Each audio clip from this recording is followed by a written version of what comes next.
ایک بار پھر بات کریں گے گل پلازا کے حوالے سے۔ کراچی میں گل پلازا کا ایک حصہ کلیئر ہو گیا ہے، 2 باقی ہیں۔ آج ان مقامات کی سرچنگ ہوگی۔ فائر افسر جو ہے ظفر خان نے بتایا کہ دکانداروں کی افراتفری کی وجہ سے ریسکیو آپریشن متاثر بھی ہوا۔ ہر دکاندار فائر فائٹر سے پائپ کھینچ رہا تھا۔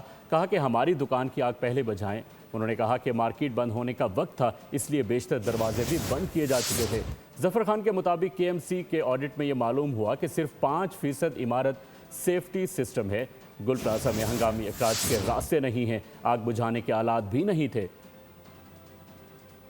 ہم نے ایک حصہ عبور کیا ہے اور ابھی 2 حصے باقی ہیں۔ پوری کوشش ہے کہ آج جو ہے وہ ان مقامات پہ جہاں کل تپش کی وجہ سے یا ہیٹ کی وجہ سے داخل نہیں ہو پائے تھے، اس میں ہم جائیں اور اس کو اچھی طریقے سے سرچ کریں۔ فائر ٹرینر یہاں پہنچا اور پہنچنے کے بعد جب آگ زیادہ ہونے کی وجہ سے جو دکاندار تھے، جو لوگ یہاں پر تھے، ان کی سب کی کوشش تھی کہ کسی طرح سے ہماری دکان جائے اور وہ ایک دوسرے کو سب کر لے آنے کے لیے کوشش کر رہے تھے اور وہ اپنی دکانوں پہ پانی کا جو ہے اخراج کروا رہے تھے۔ اور چونکہ مال بند ہونے کا ٹائم تھا، تمام جو ہے دروازے لاک کر دیتے ہیں اور ایک دروازہ چھوڑتے ہیں، جس سے جو لوگ رہ جاتے ہیں ان کو پھر وہاں سے ایگزٹ کیا جاتا ہے۔ نہ صرف گل پلازا بلکہ تمام شاپنگ سینٹر اور ہائی رائز بلڈنگ ٹیموں نے سروے کیا تھا اور اس سروے رپورٹ میں واضح طور پہ آیا تھا کہ 5% لوگ ہیں جنہوں نے فائر سسٹم کیا اویئرنیس کے حوالے سے کوئی پروگرام کیے ہوئے ہیں یا فائر کو جاننے کی کوشش کر